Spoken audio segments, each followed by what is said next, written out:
Women's Budget Group report of the same name. So I'd like to start by thanking them.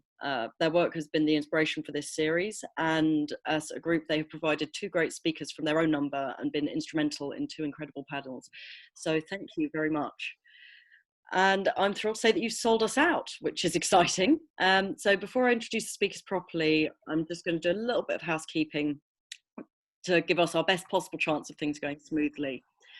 So the practical side of things is that we're going to be recording the webinar so that people can view it later on our website.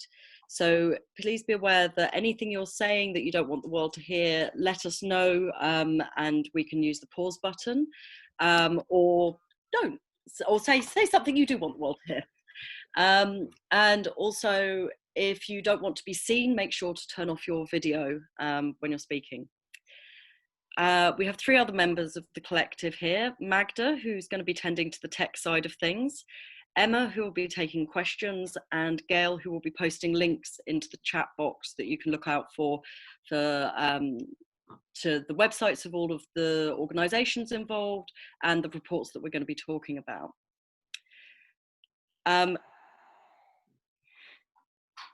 We want you to post lots and lots of questions. You can do it publicly in the chat box, or you can send it privately to Emma. You'll be able to tell the Feminist Library team, because you should be able to see next to my name, it says Feminist Library, and the same for all of us. And if you could preface your question with question and who it's directed towards, and also let us know if you'd like to ask the question yourself or if you'd prefer me to read it out.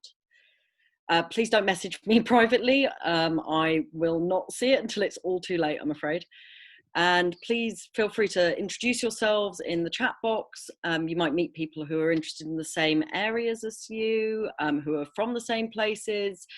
And it's just nice to see where everybody's coming from and see people making connections. You can also private message people via the drop down. So Emma will be passing your questions to me as we go, but I'll take them at the end. So don't think that you've been forgotten about. And the meeting will officially end at 8:30, but we're going to keep the meeting room open for kind of an informal chat until 9 p.m. So if you want to stick around for that, please do. And the obligatory, as you all know, there's tough times for everyone in the charity sector, us included. Well, actually everyone outside the charity sector, apart from Jeff Bezos. So if you would like to donate, we'll be posting links to the Feminist Library, Sisters of Frida, the Equality Trust, and the Women's Budget Group in the chat, and you can just follow those links and donate on the websites of the individual organisations. We'd also love for you to join our Friends scheme for a small monthly donation, if you're able. We rely on that kind of donation to keep us going, as we're largely underfunded, and it keeps us independent. And the details of how to donate will appear in the chat box and can be found on our website. And there is Gail doing exactly that. So I don't want to take up any more time, so I have great pleasure in introducing our speakers. We have Dr. Wanda Wyporska, Executive Director of the Equality Trust, Eleanor Lisney, co-founder of Sisters of Frida, and Dr. Marianne Stephenson, Director of the UK Women's Budget Group. So I would like to come to you first, Wanda, if I may. Thank you very much for being here. What are the overall impacts on society of equality, and how do they play out in society, please?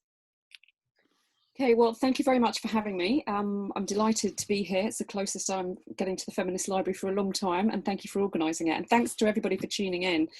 I'm director of the Equality Trust, and the Equality Trust is the national charity that works to tackle income and economic and social inequality. And I think it's really, really useful to see those things combined and the intersectionality of that on women, on Black and ethnic minorities, and on disabled women and LGBT+ women, all the intersections that mean that there are multiple issues that affect women that are being exacerbated by the current situation. Now, we've been saying for a long time, as many people have been saying, that the level of income inequality in the UK is absolutely horrendous. You know, we are one of the poster children for inequality, along with the US, so you get the direction in which we're going. Despite having, you know, the 5th or 6th largest economy in the world, we have food banks. Despite having this, we have 4 million obviously rising and set to rise children living in poverty. So that scale of inequality that we see is shocking, and it's often talked about in terms of statistics. You know, is it going up? Is it going down? You know, it hasn't been going down for a long time. We've had over 4 decades of rising inequality.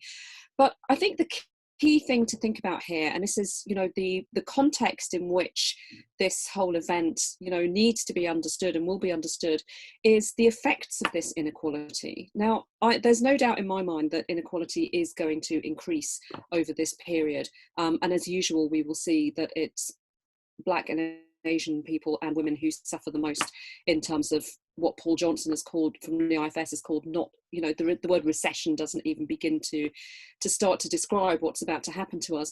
And so I think it's really important to look at the wider picture. And the truth, quite simply, is this, that research tells us that in countries with high levels of inequality, and be in no doubt we are in a country with a very high level of inequality, we also see high levels of poor mental and physical health. We see higher levels of obesity. We see higher levels of teenage pregnancy. We see higher levels of incarceration and imprisonment. We see higher levels of violent crime. And we see higher levels of drug and alcohol addiction. And we see lower levels of educational attainment. And we see lower levels of trust.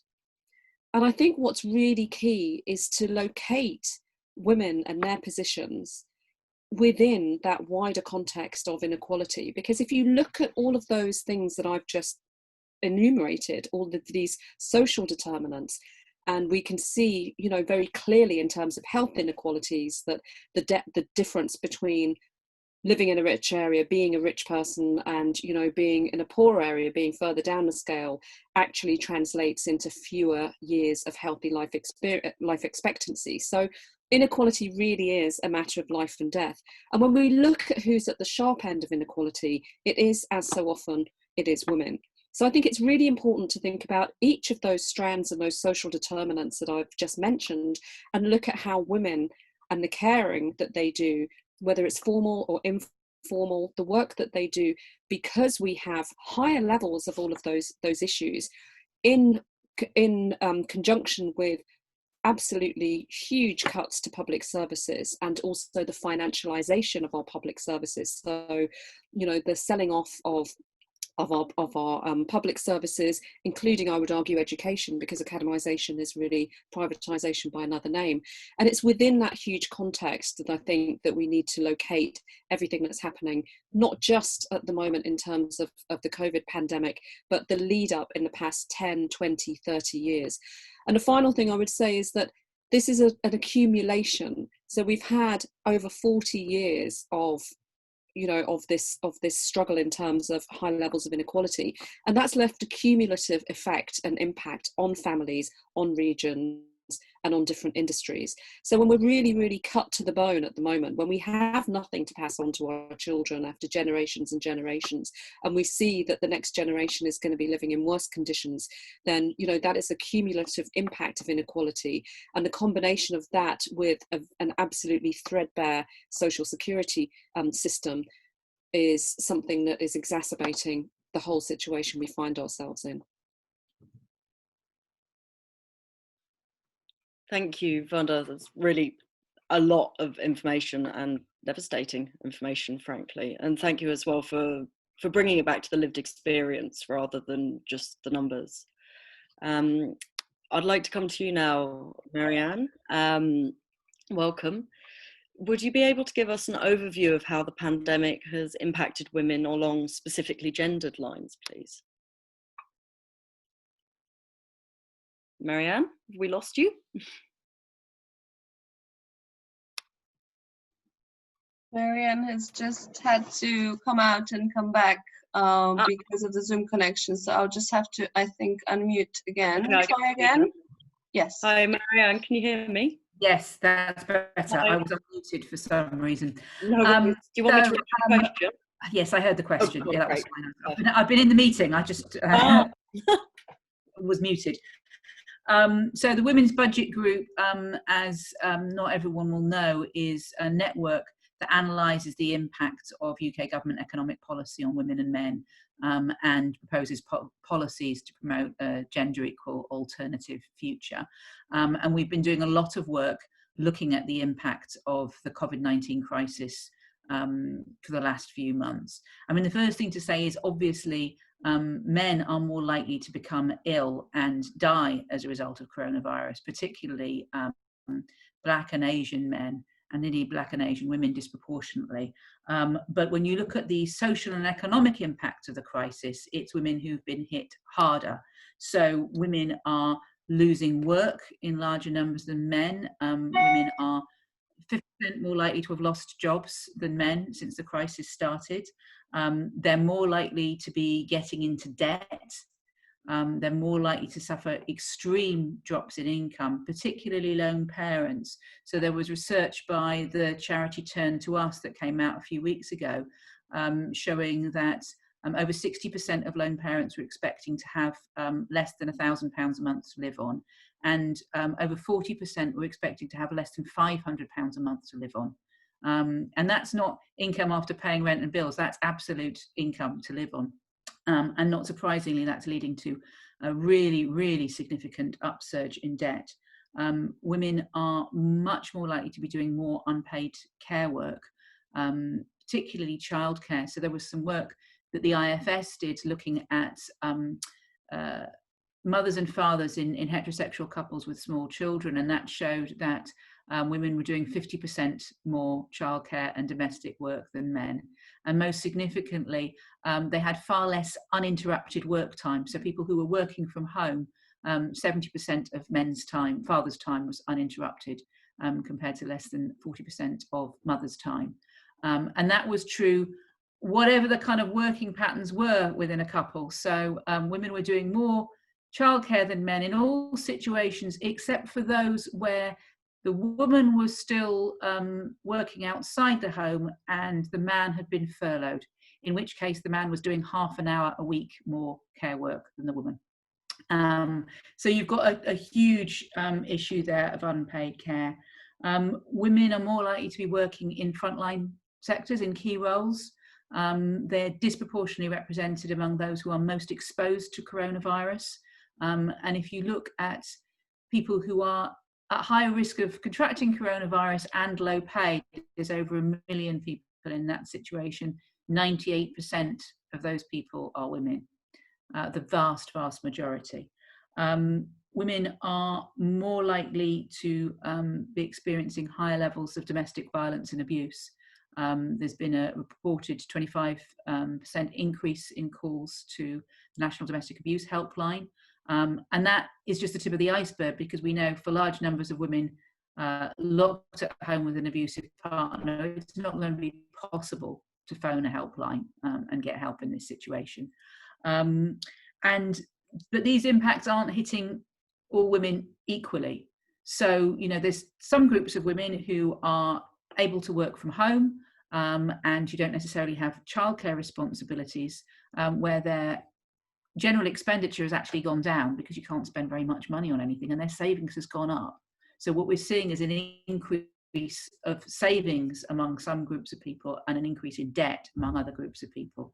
And these impacts intersect with impacts based particularly on race and disability. So we know that Black and Asian people are more likely to become ill and more likely to die as a result of coronavirus. We also know that they're more likely to be poor and therefore less likely to have savings to get through this crisis, more likely to be working in frontline roles, key worker roles. And some research we published with the Fawcett Society earlier this week showed that there was far higher levels of stress and anxiety and concern about getting into debt. Black and minority ethnic women, over 40% said that they expected to be in more debt as a result of this crisis. And then with disabled women, I'm sure Eleanor will talk more about this, but there's specific issues around the support package that the government has provided. They increased universal credit, not by enough, but they did make an increase. But there was no equivalent increase to other benefits like employment support allowance, which a lot of disabled people claim. And there's also been a loss of public services. So the government lifted the obligation on local authorities to provide social care. And that has a particularly bad impact on older women and on disabled women who would be receiving that care and may no longer be receiving it, or receiving it in the same form. So you've got a huge range of impacts across the board, all of which are hitting women all at the same time. Thank you so much. I mean, yeah, it's obviously having a very serious impact on a significant number of people, and particularly women. Why do you think that it's displaying itself that way? Well, I mean, we called one of our reports on the crisis when crises collide, because actually, as Wanda really well set out, you've got this pre-existing crisis of inequality, and that's a crisis of income inequality, but it's also inequality between women and men, and a whole range of other inequalities, that when you have this crisis on top of this pandemic on top of it, it is not surprising that those people who are in the most vulnerable situation socially and economically are going to be the hardest hit. So women are more likely, prior to the crisis, women were more likely to be working on zero. The government's furlough scheme allows people on 0 hours contracts to be furloughed. But actually, from the point of view of a lot of employers, why would you furlough somebody, go through the hassle of paying them and then claiming the money back from government? If they're on a 0 hours contract, you can just not give them any hours. So people on 0 hours contracts are particularly vulnerable. We're looking at a statutory sick pay scheme that is not enough to live on and excludes about 2 million workers. And the majority of the people excluded are, again, women, because they're more likely to not earn enough to qualify for statutory sick pay. So when you've got people having to claim sick pay because they're shielding, for example, it's going to be women who are hardest hit. And we already had inequality in the way unpaid care work was distributed between women and men. Women do about 60% more unpaid care work than men prior to the crisis.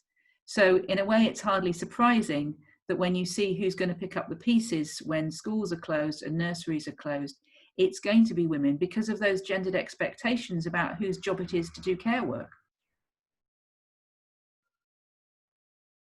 Thank you very much. Yeah, no, it seems very much that all our unfinished work from before has compounded itself significantly. I'd like to welcome Eleanor from Sisters of Frida. Thank you very much for joining us. Could you tell us about how the issues we've been hearing about so far appear for disabled women in particular, and about the impact of the new measures under the coronavirus COVID-19 2020 Act, please?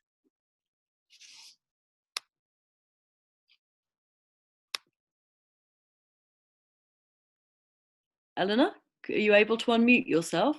Yes. I couldn't do that before. First of all, thank you for having me. I hope to make some sense of it. As said, I'm from Sisters of Frida and one of the co-founders of Sisters of Frida. We are a collective of disabled women, and we're totally unfunded. And I can say that we don't really have statistics, and very grateful to the Women's Budget Group, who does a lot of that research work for us. We have done a briefing, and that's why I guess you asked us to come. But the briefing is not so much about statistics, but a cover of the voices of disabled women who are really hugely distressed by the pandemic, rather than anything else. And we cover a whole lot of disabled women intersectionally, if I can say that. We try to cover as many as possible, and we asked them to send us what they want in their report. So I think one of the most important things at the beginning was this panic about how, especially by those who are shielding and those who are self-isolating, disabled women who depend on helpers, carers, or what we call personal assistants, who are no longer able to provide that kind of service. So it's not that economically you haven't got the money, but you can't actually get hold of food. One of the reasons is also because a lot of disabled women and men get their food from online. And suddenly, with a huge rush of everybody going online, there was no slots left. So there was a huge number of people who were greatly distressed because they had no food. Now, I would say that food is a fundamental need for everybody. So that was one of the greatest needs and one of the greatest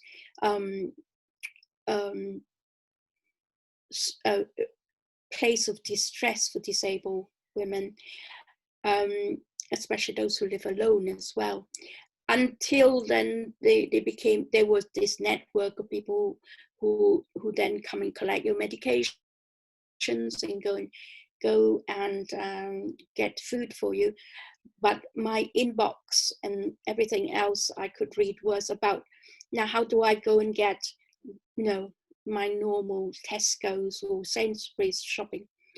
After that, I would say that the greatest area of concern was, as Marianne had already mentioned, the CARE Act 2014, which means that your local authority has a duty to make sure that you are okay, that you are safe, that you are not in danger. So they have to provide you with a certain amount of what we call a care package. That means that you get certain support to be able to live independently, and I should say independently as independent living, because I think disabled people have a different way of looking at it. Independent living means not that you can deal with things yourself, but that you have the choice and control just to live your life just as any other non-disabled person have. So that was so scary for a lot of disabled people and women, because it's the foundation of your survival. Because if you do not have somebody to be able to support you, you can, in some cases, die. Because, if you don't have food, and if you don't have somebody who come in, then, you could be sitting in your own shit. Excuse my being very, very blunt about it. And also, there's all sorts of problems that arise that is already common for disabled people to face, but with the pandemic, it was extra, because, for example, I have a personal assistant who is also a carer, and so she can't come anymore because she has her own duties and she has to stay home to take care of this person. And so there I am left with nobody else, because it's not somebody you can go and look up on Gumtree or suddenly, the next day you hire them. It's just doesn't work that way. So the whole idea of your disability rights, suddenly, you feel like the carpet has been pulled from under your feet. So, I mean, I think the report has been put as a link somewhere, and you can read, for example, how the disabled mothers feel, because the support that they have they can't, and and all that new supermarket regulations, you go and queue up with your children for hours, and all that is the problem, because a lot of people think that, oh, you'll be all right because you'll have a letter from the supermarket, but not everybody is shielding, and not everybody has that kind of a letter from the government or even the local authorities that give you that kind of priority, and that, I think, is the problem. So there is then disabled women and domestic abuse, because I sit on the board with Stay Safe East, and a lot of the people who face domestic abuse suddenly find that their services, they don't have services anymore. They don't have face-to-face services, and they don't understand. Quite a few of them have learning difficulties. They don't understand why they suddenly can't see their advocate. They don't understand Zoom. They don't use the phone. And also then there's the people who are deaf. They can't use the phone to go and contact the people that they need to advocate for them, etc. And all those kind of issues that disabled people, and especially women, we're talking about from the gender perspective, is very important. And not to mention, I mentioned before, people say, well, you have a network, people can come and help you get your medication, do your shopping for you. However, if you're a woman, and if you're a domestic abuse survivor, you're not likely to be very comfortable with strangers appearing on your doorstep. You won't be very comfortable about handing over your money or whoever it is, because that's an extra issue about trust. All that needs to be built up. And I think I've spoken maybe long enough, and you can certainly, I haven't spoken about employment. I think Marianne touched on it.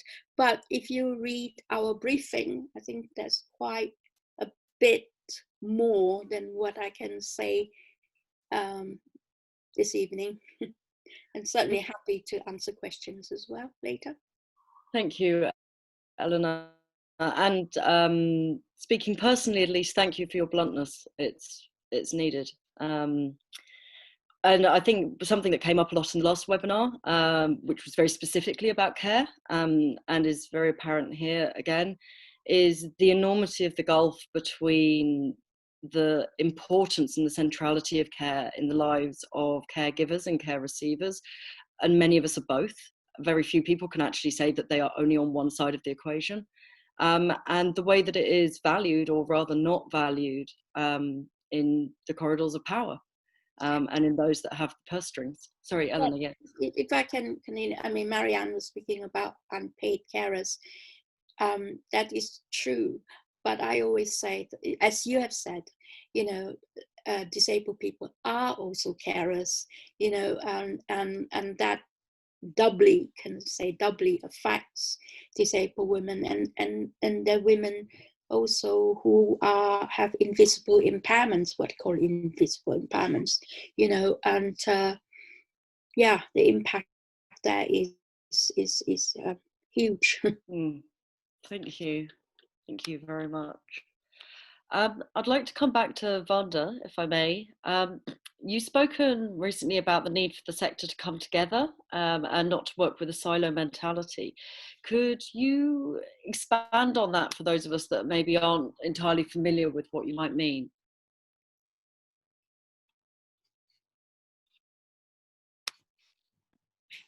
Thanks. Yes, I will, but just to take a second before that to also think about the situation that young carers find themselves in. I was a young carer as a child, and I can't even imagine the complexity that this pandemic has introduced into their lives, as well as not having school as that, that release, that that one place where you can actually be a child for those few hours without having to think about your responsibilities. So I think, you know, when we talk about carers, we need to talk about young carers as well. Sorry, that's just something I feel strongly about from my own experience and those of thousands and hundreds of thousands, unfortunately, of young children out there that have to do this.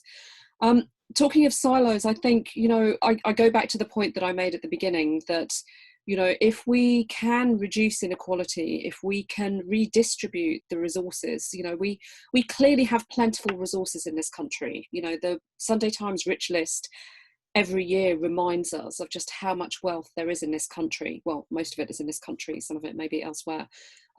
You know, we have this huge divide in income, and the household disposable income statistics that came out recently showed us that there's a huge difference in how much disposable income there is in different parts of the country. You know, not surprisingly, in wealthy boroughs of London, you've got £65,000 worth of disposable income, whereas, you know, in areas of Nottingham and parts of Yorkshire, you've got maybe 14, 15,000, and that's a huge, huge difference.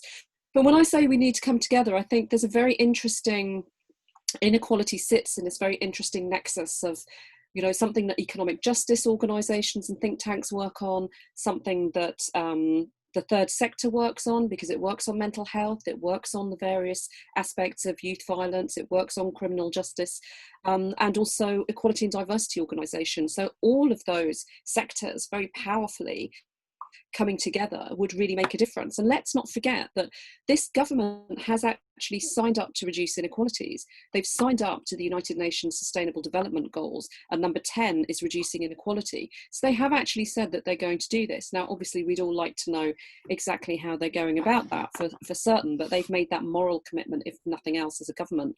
And I think it's been really welcome. And, you know, I use these statistics in presentations that I give as well to see, you know, the Women's Budget Group doing those intersectional pieces of work, Runnymede Trust and Fawcett and Runnymede now working together. Because if we continue to attack these issues in terms of a siloed approach, then we're missing out on that collective power that we could all wield together, and we are in danger sometimes of, you know, diverting attention, because it's, you know, it's like the government approach. The government approach is we have different departments for everything. If you have cross-departmental policies and cross-departmental work to actually, you know, focus on a lot of these issues, then I think that's really useful. Now, that's not to say that I'm not at all saying we don't need a gendered approach or we don't need a race approach, but I do think we need to collaborate far more in the sector to bring these issues together. Fantastic, thank you very much. Yeah, I agree, and I mean, slightly different arena, but my background is in development, and the insistence on not mainstreaming questions of gender means that often you will get an economic response or an agrarian response, well, an agronomist response that doesn't account for it, and then you have the gender specialist come in and go, well, actually, here's the problem, and everybody starts again. And if we could actually start to integrate our thinking more, it could be something really, really powerful. So thank you. Marianne, I've lost the question now. As looking towards the future as well, what kind of issues do you envisage as we start to come out of the lockdown? Before I do that, I just wanted to say one thing, just picking up on what Wanda said and what you said actually, which is this thing about an approach that doesn't recognise gendered issues. One of the things that really struck me yesterday was listening to the comments that the SAGE committee hadn't realised that care workers worked in more than one care home. And they hadn't thought care workers would be moving from one care home to another.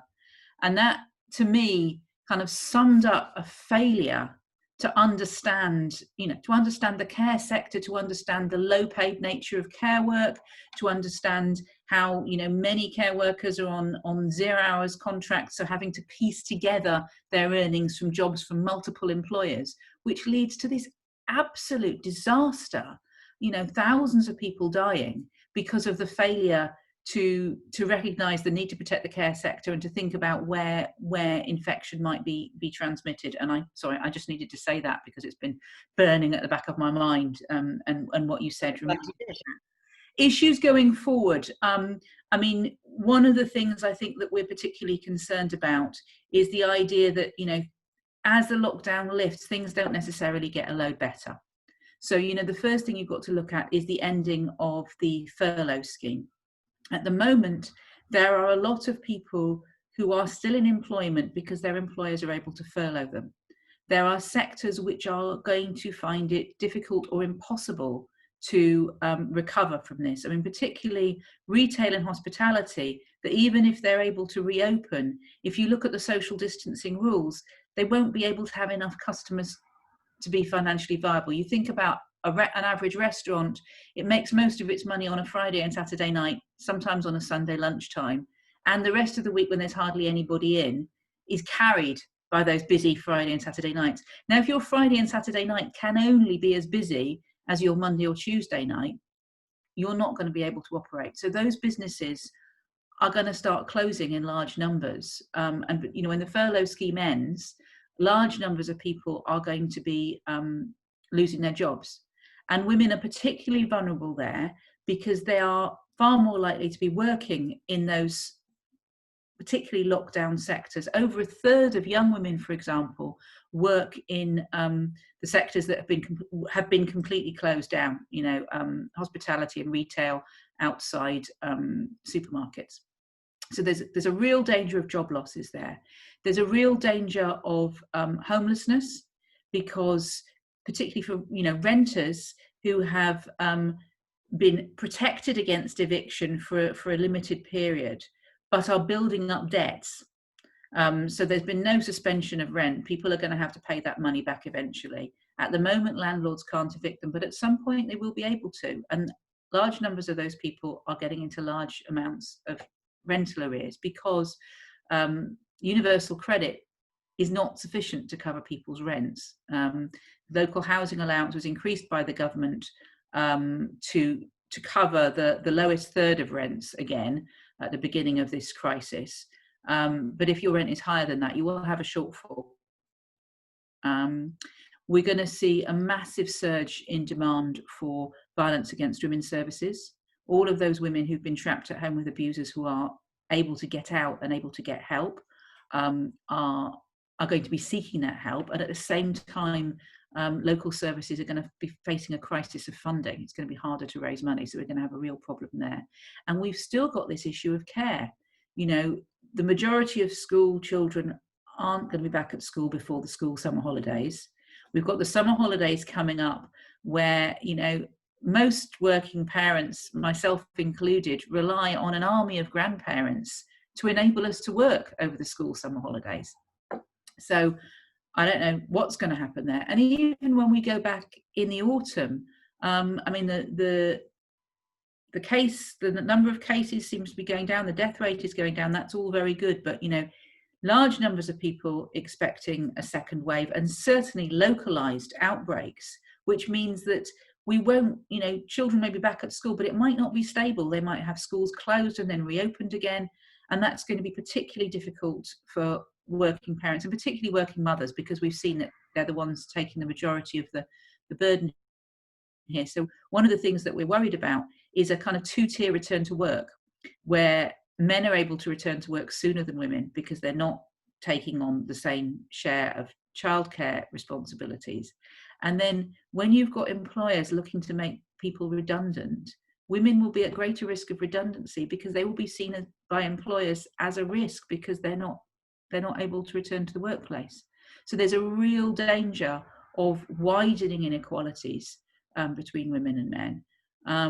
And the government needs to be thinking about that coming out of the lockdown. You know, it's not just a case of, oh, right, we can open these sectors up and everybody can go back to work and everything will be back to normal. Now, obviously, they're thinking about how they can invest and how they can invest to stimulate the economy.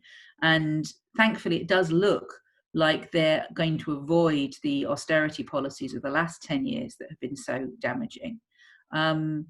But that investment, we have to look at what sort of sectors that investment's going to take place in. You know, we've been calling for a care-led recovery, so investment in social infrastructure, in care, in education, in health, which is as important to the economy as roads and rail and telecoms, and would create, we did some modelling a few years ago showing that investment in care would create twice as many jobs as investment in construction, for example. So if you're looking at creating jobs, it's a very good way of doing it. It's also a very green way of doing it. Care jobs are green jobs. So if we're thinking about a green recovery, then care has to be at the heart of that. So, you know, there are some positive ways forward, but it does require the government to take, you know, a big step in terms of major public investment, and not going down the route of deregulation. So there'll be lots of pressure from business to say, you know, because of the financial pressures we're under, you need to reduce workers' rights, you need to reduce all the, you know, so-called red tape that is holding us back. We're seeing it in parts of the childcare sector where people are saying, well, maybe we want to reduce the ratios, you know, the child-adult ratios, and we have to be really, really careful about that, and actually focus on not just building back the way we are, but building back better, actually going for something that's better than what we had before, because what we had before didn't work for women either. You know, the coronavirus has only exposed the inequality that, you know, many of us here already knew was there. And after everything that people have been through, we need an alternative that actually makes things better than it was before. Thank you very much, and thank you for giving us a little bit of hope that there might be a positive outcome. On which note, I'd like to come back to Eleanor. At the end of Sisters of Frida's report, The Impact of COVID-19 on Disabled Women, Voices of Disabled Women in the Pandemic, that report ends with a really beautiful passage from Fleur Perry about the ways in which this period has also opened up spaces for her and others. What reasons do we have to be optimistic as we come to terms with new ways of being together? I don't know if it's optimism. I think it's more like a hope, you know, that things will get better. Because as you know, when the pandemic started and everybody was going on about, you know, how they're going to cope, being stuck at home, etc., you know, a lot of disabled women, disabled people have said, I don't know what they're going on about. This has been something that we had to deal with for like ever, you know, and there was loads of webinars going about how to cope, and we said, well, we missed a trick there. Obviously we should have said, you know, we'll give you those webinars. However, Fleur is a wonderful young woman, and she's one of those people who actually raised the question to the NHS about visitors, because there was a lot of disabled people who were panicking because the NHS has said that they weren't going to allow any visitors during the pandemic. And she was saying that if she had ended up in hospital without her PA, it would be disastrous because the nurses wouldn't know how to take care of her. But I think what she was saying, and I agree with her, is that for a lot of disabled people, the employment and the being able to engage opportunities has certainly increased. I mean, we are sort of like, oh, because non-disabled people have that problem, and so you can work from home now. Whereas we've been asking if we could work from home for ages, and they said it's impossible. You know, so the sort of COVID-19 has opened those type of opportunities for disabled people to engage and to be able to attend things like, you know, I attend conferences. Even, you know, I was invited to go to one in LA, which I said I couldn't, and then it was said, oh, now it's online, so you can come. You know, that sort of thing. And I think for Fleur, it's also because of all that, and that fact that she could go to see all the museums and things like that now, which weren't possible before. And also, as she said, you know, the air seems to be much better now because there's less traffic. And I think it's her hope that all this isn't suddenly going to disappear just as the lockdown, you know, stops. So that, you know, that the access, certainly the access for disabled people would continue to be there. The options to attend things that if you can't be there physically will still be there. Although I suspect for disabled people, certainly for people who are shielding, people who are self-isolating, the lockdown is going to last for a much longer time than it is for the non-disabled general public. Thank you very much, Eleanor. And I think you're absolutely right that it's demonstrated that an awful lot of access restrictions, and I include the library in that, are unnecessary, and that we now have no excuse, any of us, not to be far more inclusive and accessible spaces, because we've learnt the skills, and we've seen that we can do it, and we should continue to do it irrespective of how the situation changes. So thank you. And thank you, all of you. It's really, really fascinating and really important. We have had questions coming in, and the first question, I believe, is from, sorry. Oh, we've had lots of questions coming in. Sue, now I'm going to switch my view in the hope that I can see you. Can you somehow identify yourself to Magda? There we go, I see you waving. And you are unmuted, I believe. Am I? Yes, you are. Yeah, okay. Well, my question is, this is something that I've been thinking about and writing about, but I mean, I suppose the question is, quickly to say, to the women's economics group, do they think that this is plausible? I heard the Swedish guy, you remember, who has become famous in Sweden, but he's the guy, public health guy, who is running their policy.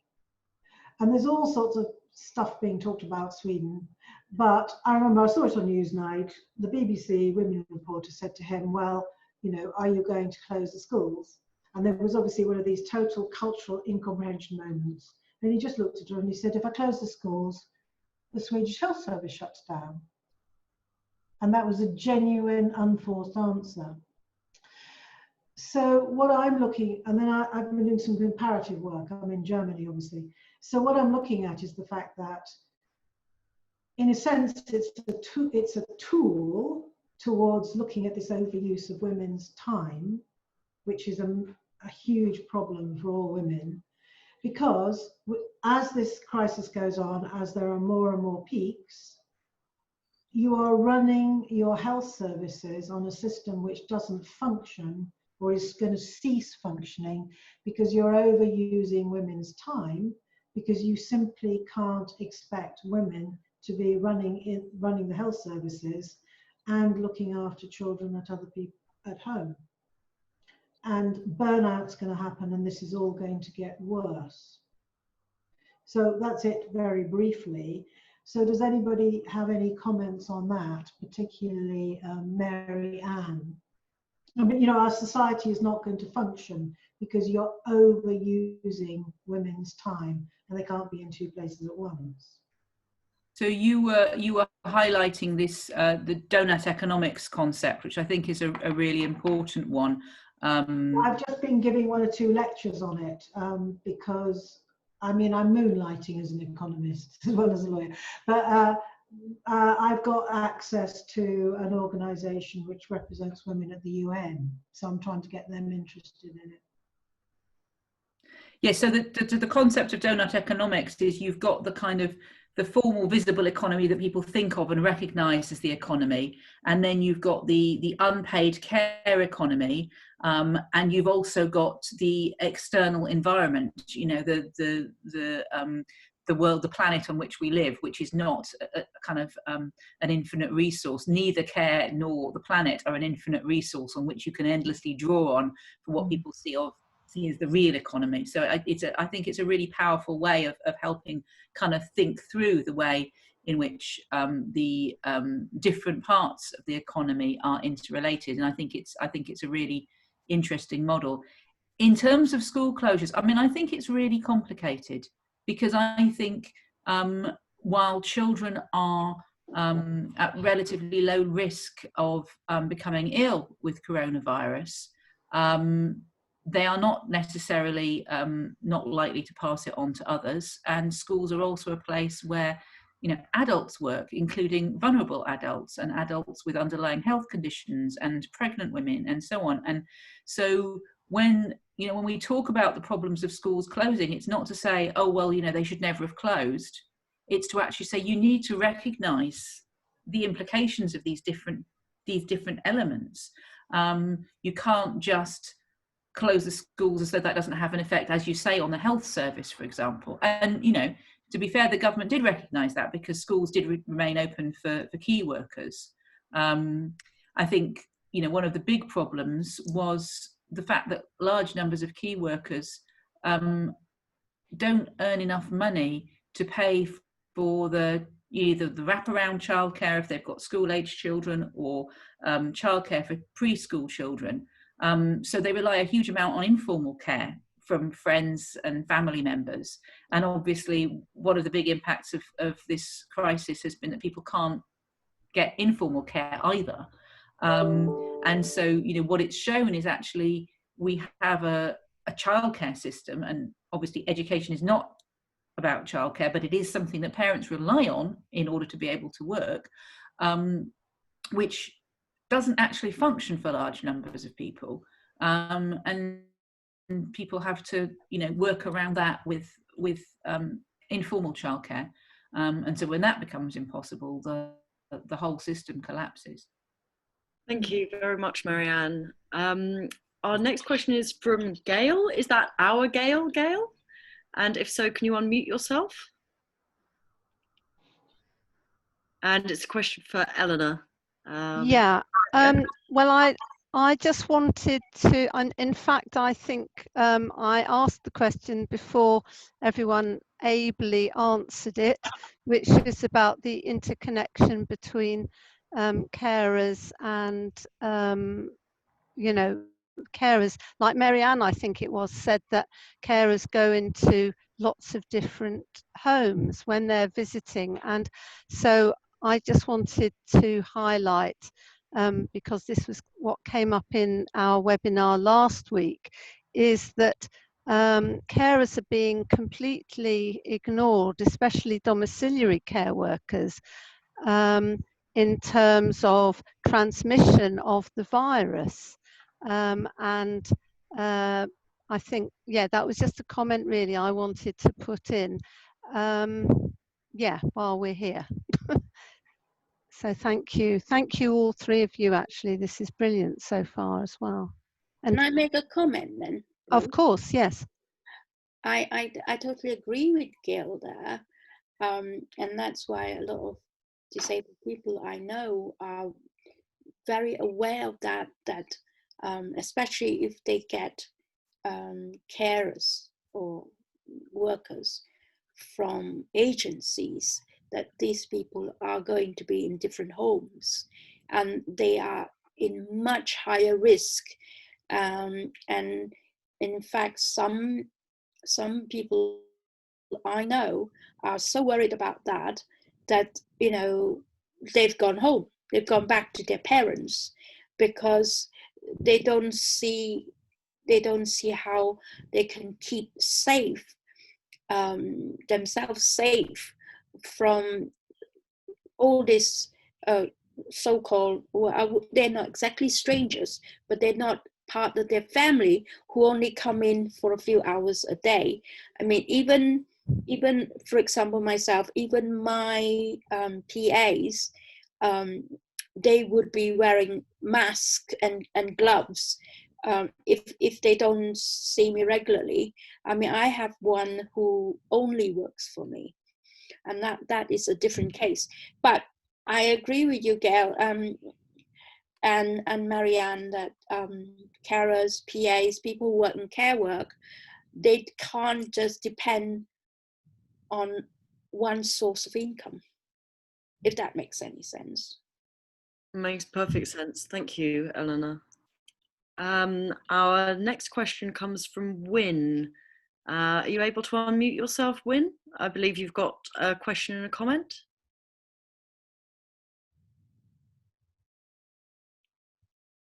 Hi, it's Claire from Winvisible. Winvisible is the name of our group, and apologies, I thought it was a clever name for yourself. and Eleanor's already covered a lot of points. You know, we've been working together in Greenwich against Greenwich Council increasing charges for home care, which is taken from our disability benefits, and particularly does impoverish disabled women. But I just wanted to comment about the child carers and the kind of support which family carers are looking for. On the child carers, I think one of the reasons that disabled mums don't want to approach social services to ask for help is the risk of having children taken away when you ask for help. And child carers existing is a measure of the lack of statutory services that there is, and it's supposed to be covered under the Care Act, under caring responsibilities for a child. But when you contact social services, they immediately start child protection investigation. Even women who are married with an able-bodied husband get that. And then it is Carers Week, but not many people, except from the grassroots, are calling for an increase in carers allowance. I mean, carers allowance is the lowest benefit of its type, and a lot of women can't get it because it's cancelled out by earnings, pension, various other things. And rather than institutionalizing children or institutionalizing older and disabled people, giving family carers a living wage is a way of supporting women who want to have a choice of whether to do family care or go out to wage work. And you know, most people don't want to hand over their loved one to a stranger, but want some proper payment and proper support for the job they want to do, or might only want to do part-time wage work as a way of using their skills and doing something different. So you know, we don't want more institutionalization and more professionalization. We want recognition of family carers, and for disabled people to have choice of who is supporting us. Thanks. Thank you, Claire. Eleanor, would you like to respond? You're on mute, Eleanor. You're muted, Eleanor. Sorry, there you go. Thanks.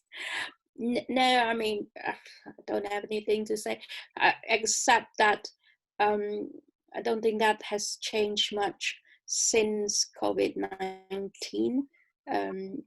There's always a risk that welfare people, social workers, will take children of disabled parents, especially disabled mothers, I should say, away from away from them, especially if they are challenged by a non-disabled partner. That has always been a risk, and I think with COVID-19, the risk might have inched up, because of circumstances, especially if you can't get the help and the support that you need. There's always, and that fact that you are locked up with your abuser probably makes it all the more harder, and without and I've mentioned it before, without an access to your advocate as well does not help. It's a disaster, and it's really scary. Thank you, Eleanor, and thank you, Claire, for raising that. On a personal note, I was carer for my father at the end of his life, and I'm aware I never even got to the bottom of the benefit system to get anything. And the lack of remuneration shows up. It's not just a physical, a practical and economic hardship. I'm aware that when I apply for jobs now, employers treat that as a black hole, as a gap in my CV, when it was actually the most skilled and difficult job I've ever done. And there's a real status impact in terms of how carers are viewed and how that's valued. So thank you for drawing attention to it. Our next question is from, just to say, please do keep sending our questions. We have another half an hour for questions, so you can put them in the public chat box or you can send them directly to Emma. So our next question is from Megan. I can't see you.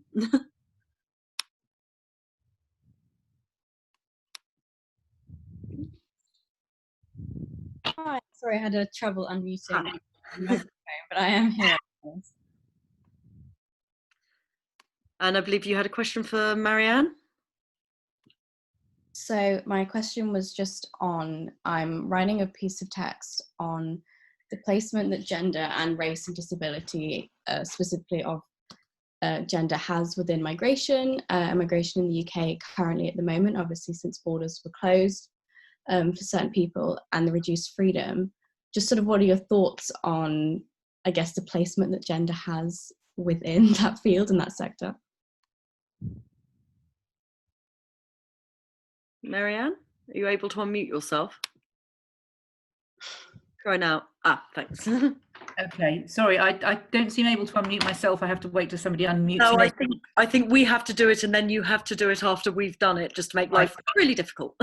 Okay, so I think that's a really important point, and actually that's a group of people that I should have talked about when I was first speaking about the impact of the virus specifically. We published a report a few weeks ago on the economic situation of migrant women in the UK, which we started before the coronavirus crisis and kind of finished in the middle of it. And what you could see there again was a set of inequalities and injustices within the immigration system and the social security system, which get amplified by this crisis. So the no recourse to public funds provisions, which means that people, most migrants to the UK are not allowed to claim benefits. They're not allowed to receive certain support. They can't claim housing benefit, which means it's very difficult to access women's refuge, for example, if a relationship becomes violent. Migrant workers can be furloughed, but if they lose their job, they're not entitled to claim any benefits, which has left people in a state of complete destitution. You might have seen a couple of weeks ago, Boris Johnson was asked a question about this, and it suddenly became apparent that he didn't actually know what the no recourse to public funds provisions were, because when he was told about a couple who are in this situation, he just sort of said, well, can't they claim universal credit? Well, no, they can't claim universal credit. And there's particular gendered issues here because of the type of visas that many migrant women are on. So visas that depend on their partner's employment status in the UK. So if you come in as the partner of somebody who's working, and that person loses their job or dies, you can end up with no right to be in the UK at all. Now, there were the government has made some exemptions for kind of health workers and care workers, but not for other migrants.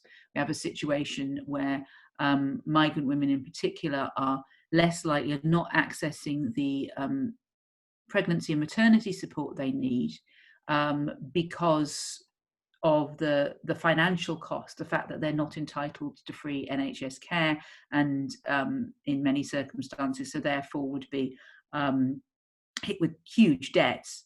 And Maternity Action has done a huge amount of work on this. And those people who are entitled to NHS care have to pay for it twice. So they pay through national insurance contributions and tax, and then they also have to pay the NHS surcharge on top of that because they're migrants. And I think what we're seeing is the way the kind of hostile environment and has played out, which has often been hidden for a lot of people. I mean, there's occasional, every now and again the media will get interested in what's happened to the Windrush generation, or particular stories will hit the news, but the underlying situation is kind of out of sight and out of mind. And I think one of the things that this crisis has done is really highlight that, and highlight that many of the people whom we have been most dependent on in the last few months, care workers, hospital cleaners, supermarket workers and so on,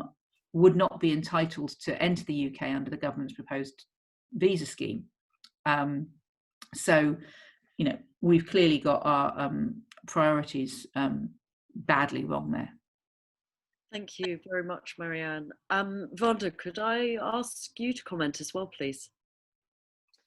I don't really have much to add to what Marianne said, because I think this is this is one of the worst areas. In some ways, migrants are saying, and this is really tragic, that that lockdown has actually been a much better situation for them, because they haven't had to report constantly. They haven't been under a lot of the stresses and strains that they've had to be with, constantly having to go to Liverpool or somewhere to apply for status. But on the other hand, the no recourse to public funds issue is absolutely huge. And I think one of the things about COVID at the moment is that these things are coming to light, that people are beginning to realise, and the coincidence of that with what's happening with Black Lives Matters at the moment, the series on Sitting in Limbo on BBC, all of these things at the same time are strengthening that consciousness. And I'd really like to think that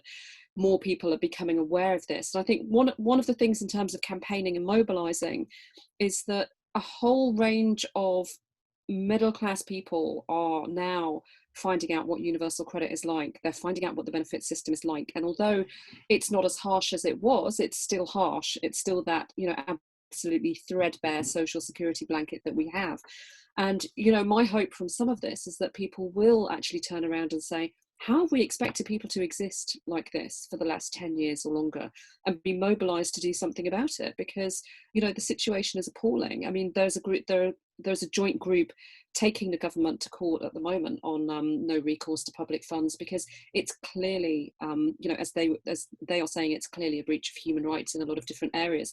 And I think what we have to add to that is also the children of those families. It's the mothers, it's the children as well. And very often some of the migrants are held in detention, and their children are taken away from them. And I want to come back to the point that has been made about children being removed. Probably about a year ago, some women from a group in Camden came to me and told me that, and many of you will be aware of this, but it was an absolute shock to me, that children were being taken away from families who were poor, just for the pure fact of being poor, because their judgment was they couldn't provide for their families. And this wasn't exclusively families with a disabled member, but just, the fact of being poor was enough to have your child taken away from you. And I think, we need to be bringing these things to light. We need, whether it's through journalists, whether it's through policy, whether it's through events like this, making more people aware, we really need to make sure that we're exploring those really dark areas that are people's absolute hell, in the sense that people are getting away with this. And I think we really need to hold the powers that be accountable, and we need to bring these things into light, because there's a lot, you know, different authorities are getting away with a lot at the moment because our focus is elsewhere. And I think we have to always have that open mind to what else is going on whilst we're looking left, what's happening on the right. I meant that figuratively, not politically. Thank you. And we have a question now from Alison. If you can wave at us or make yourself known somehow. Hi, hello, can you hear me? Hi, yeah, I believe you had a question that was to everyone. Yes, well, yes, it's rather gloomy, I'm afraid. Thank you to everybody for your very valuable, thought-provoking contributions. But yes, I was just sort of like, I research food insecurity. I'm researching food insecurity and the impact it has on family life and social relationships. And I just feel that, you know, we've got the worst possible government at the worst possible time. And my question is, you know, given this government's track record on entrenching inequalities as they have so successfully done, and consistently failing to carry out the gender impact assessments of their austerity policies, you know, what are the chances that they are going to adopt this much needed care-led green recovery route out of this crisis? And it is a despairing question, I guess, but it's hard to sort of, I guess, feel any sort of real hope that they will. And I don't know what else can we do.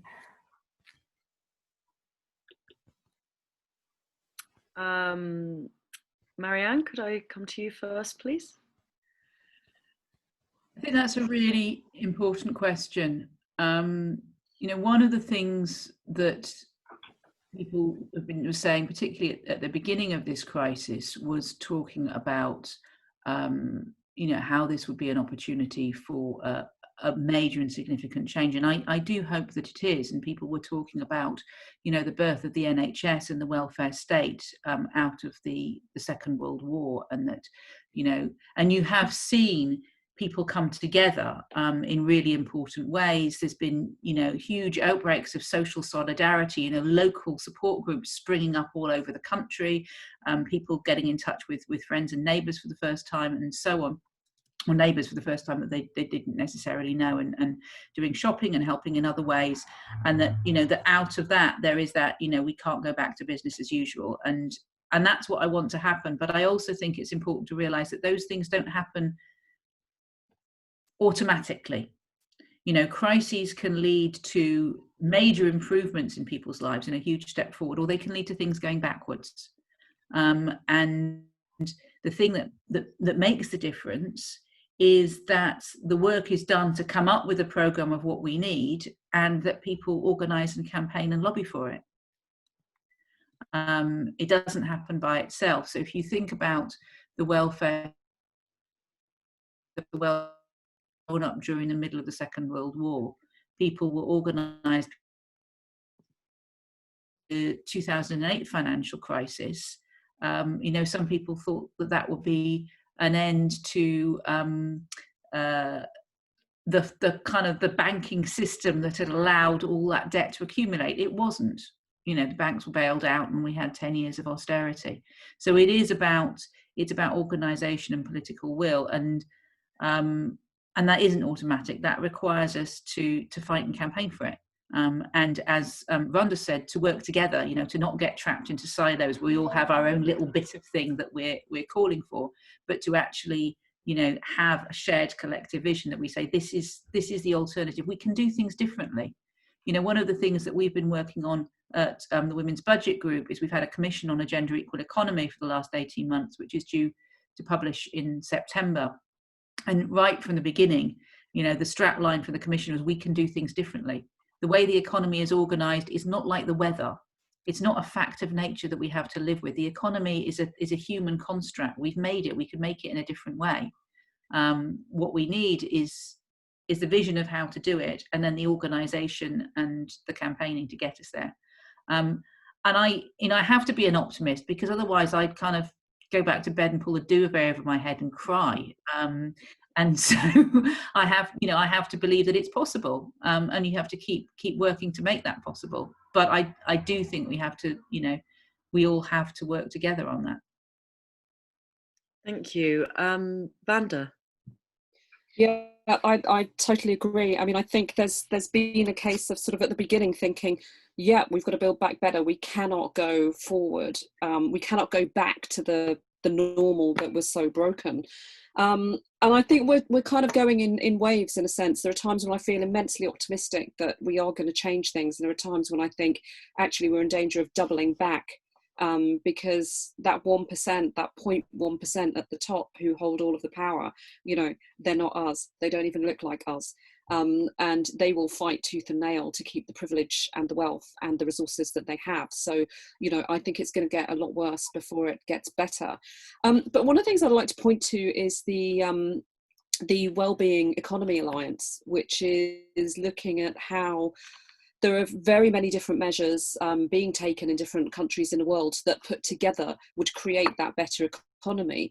And when we stop measuring GDP and worshipping at the altar of GDP, but we instead think about what are the things that are really important, is the welfare of our citizens more important than GDP? Then we begin to think about things in a different way. And there's even movement in accountancy areas. I never thought the revolution was going to start in accountancy, but I'd be glad to be proven wrong. Looking at what we account for, what do we count? What are the things that we can measure? We tend to measure the things that we can count and they become the important things. So all of those intangibles, all of those other areas which actually contribute far more to our lives are more important. And the Wellbeing Economy Alliance has found that all of these measures are being taken, but in different places. And if we could bring them all together, we could create a far better economy.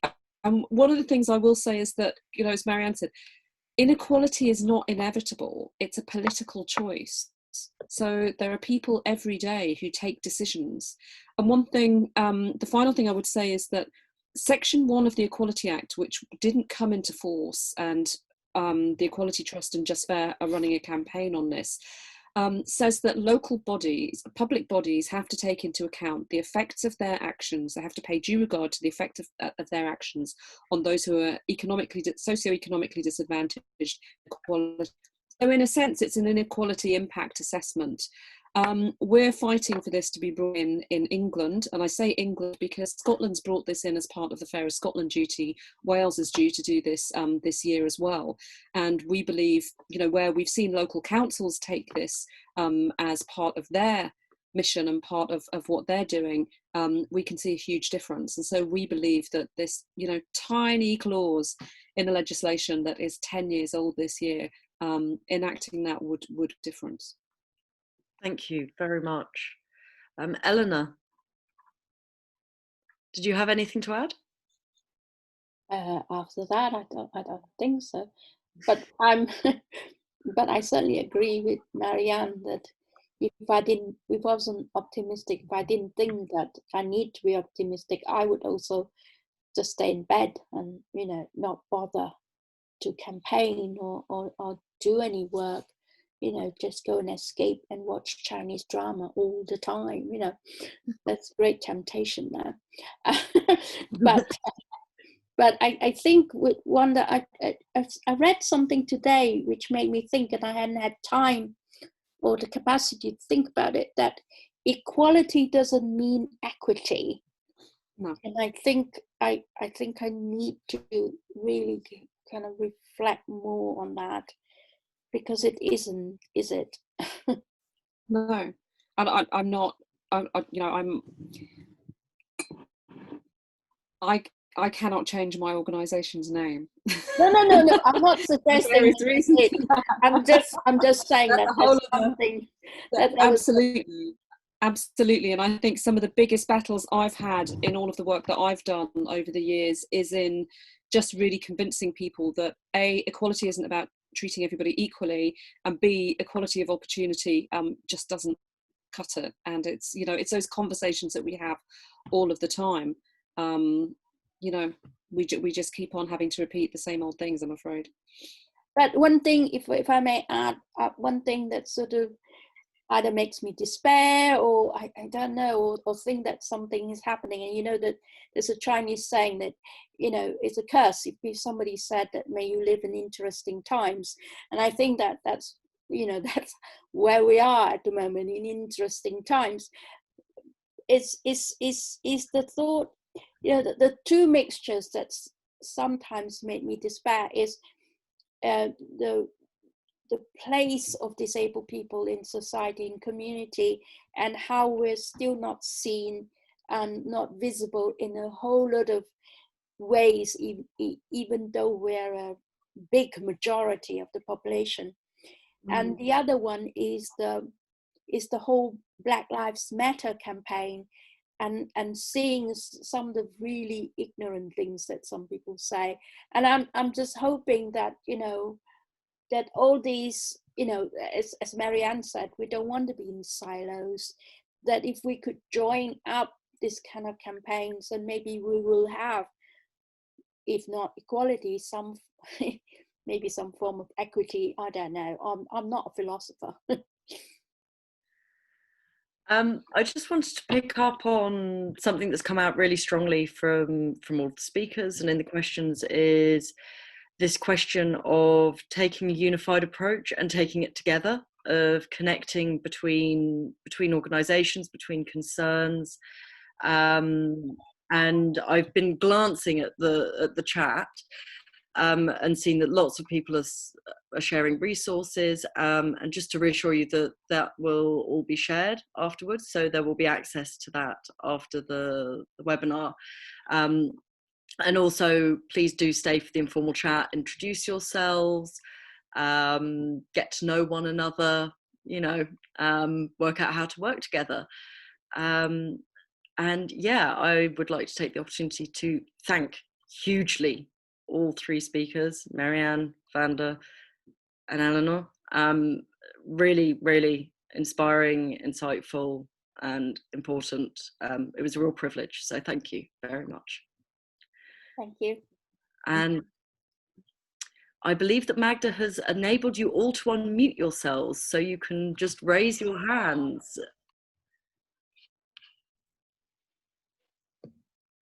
I'm really sorry, I'm going to have to go in a minute because I haven't had any dinner yet. Oh, yes, feel free. Sorry, just to say to all the speakers, you are released from your obligations. Thank you very, very much, and you're also welcome to stay if you wish to. Okay. I need a cup of tea. Thank you, everyone. Thank you very much. Thank you very much for organising the Feminist Library. It's been a great event. Thank you. Thank you. Thank you very much. Thank you. Sorry, we can't make you a cup of tea. I'd like to.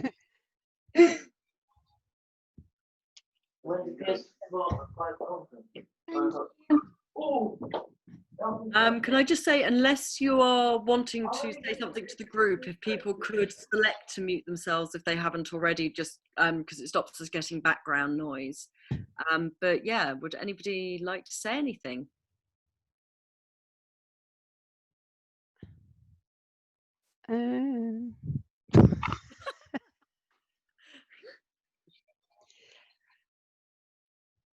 Well, I would like to, so it's Gail here from the Feminist Library. I would just like to take up the challenge from what Wanda was saying and other people about how we all need, can you hear me? Yeah. How we all need to come together and organise. And, you know, if any of you want to contact anybody who's come up in the chat, we will be circulating information to you afterwards. I think this has been said. So If you find that you want to get in touch with anybody, get back to us and we can pass messages on. I mean,